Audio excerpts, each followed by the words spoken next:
নমস্কার বন্ধুরা, অপূর্ণ স্বপ্ন চ্যানেলে বার্ধক্য ভাতা রিলেটেড আরও একটি নতুন ভিডিওতে আপনাদের সকলকে স্বাগত জানিয়ে আজকের ভিডিওটি শুরু করছি। বৃদ্ধ ভাতা, বিধবা ভাতা, প্রতিবন্ধী ভাতা নতুন লিস্ট দিয়েছে। সেই নতুন লিস্ট কিভাবে চেক করে দেখবেন 2024 সালে আপনার নাম নথিভুক্ত হলো কি হলো না, আজকের ভিডিওতে সম্পূর্ণটা আলোচনা করা হবে। তাই ভিডিওটি স্কিপ না করে সম্পূর্ণটা ওয়াচ করবেন। আর যদি ভিডিওটি ভালো লেগে থাকে ভিডিওটিকে একটি লাইক করে চ্যানেলটিকে সাবস্ক্রাইব করে রাখবেন। সর্বপ্রথম আপনি আপনার গুগল বা ক্রোম ব্রাউজারে গিয়ে সার্চ করবেন এনএসএপি। সার্চ করার পর আপনার সামনে প্রথম যে লিঙ্কটা আসবে সেই লিঙ্কে ক্লিক করবেন। ক্লিক করার সাথে সাথে অফিসিয়াল ওয়েবসাইটটি খুলে যাবে। তারপর আপনারা রিপোর্ট বলে একটি অপশন দেখতে পাচ্ছেন, রিপোর্টে ক্লিক করবেন। ক্লিক করার পরেই আপনার সামনে এরকম একটি পেজ ওপেন হবে।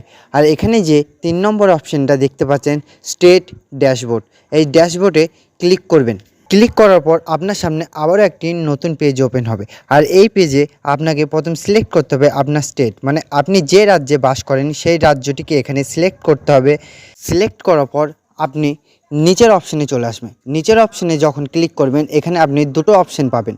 আপনি যদি গ্রামের স্ট্যাটাস চেক করতে চান তাহলে ওরাল অপশানে ক্লিক করবেন, আর আপনি যদি শহরের স্ট্যাটাস চেক করতে চান তাহলে আনবান অপশানে ক্লিক করবেন। আর আপনি যদি উভয়ের স্ট্যাটাস চেক করতে চান তাহলে বোথ অপশানে ক্লিক করবেন। তারপর আপনি অল সেন্টার স্কিম বলে এই অপশানে ক্লিক করবেন।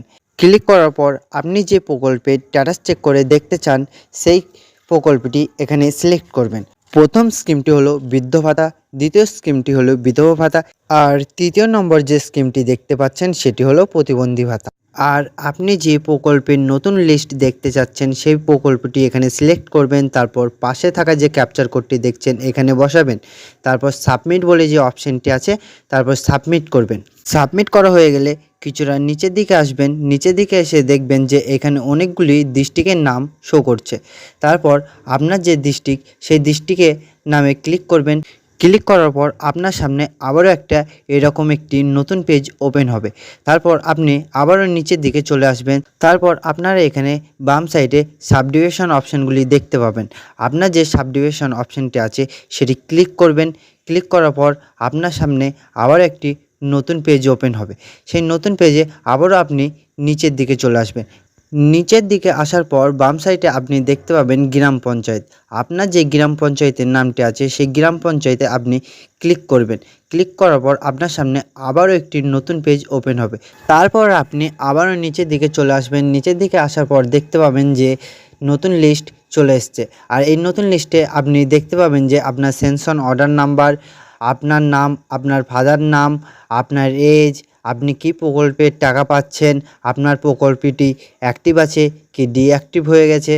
আর আপনার নামটি এখানে সার্চ করে আপনার স্ট্যাটাস চেক করে দেখতে পারেন, অথবা 3 ডটে ক্লিক করবেন। ক্লিক করার পর দেখতে পাবেন যে ফাইন ইন পেজ, এখানে আপনার নাম সার্চ করেও দেখতে পারেন। আর আপনার গ্রাম পঞ্চায়েতে কতজনা টাকা পাচ্ছে সেটাও দেখতে পারেন। আপনার গ্রাম পঞ্চায়েতে এখন মোট 306 জনা টাকা পাচ্ছে। আর আমি একটি সেন্সর নাম্বার দিয়ে একটি স্ট্যাটাস চেক করে দেখাচ্ছি। এখানে দেখবেন সেন্সর নাম্বারে ক্লিক করলে আপনার সামনে এরকম একটি পেজ ওপেন হবে। আর এই পেজে আপনার প্রকল্পের সম্পূর্ণ ডিটেলস দেখতে পারবেন। আপনার এখানে সেন্সর নাম্বার, আপনার ঠিকানা, আপনার বয়স, আপনি শেষ কোন মাসে টাকা পেয়েছেন সেটাও দেখাবে, আপনার প্রকল্পটি অ্যাক্টিভ আছে কি ডিঅ্যাক্টিভ হয়ে গেছে সেটাও দেখাবে, আর আপনি শেষ কোন মাসে টাকা পেয়েছেন সেটাও দেখাবে। তাই আপনি এখানে সব কিছু ভালো মতো দেখে নেবেন যে আপনার স্ট্যাটাসটি এখন কোন পর্যায়ে আছে। এই ছিল আজকের ভিডিওর আপডেট। ভিডিওটি যদি ভালো লেগে থাকে ভিডিওটিকে একটি লাইক করে চ্যানেলটিকে সাবস্ক্রাইব করে রাখবেন। আর আপনার যদি কোনো রকমভাবে প্রবলেম হয়ে থাকে আমাকে কমেন্ট বক্সে জানাবেন। আমি যতটা পারবো আপনাকে হেল্প করার চেষ্টা করব। দেখা হচ্ছে আবার কোনো একটি নেক্সট ভিডিওতে। তো এখনকারের জন্য বাই বাই, টাটা।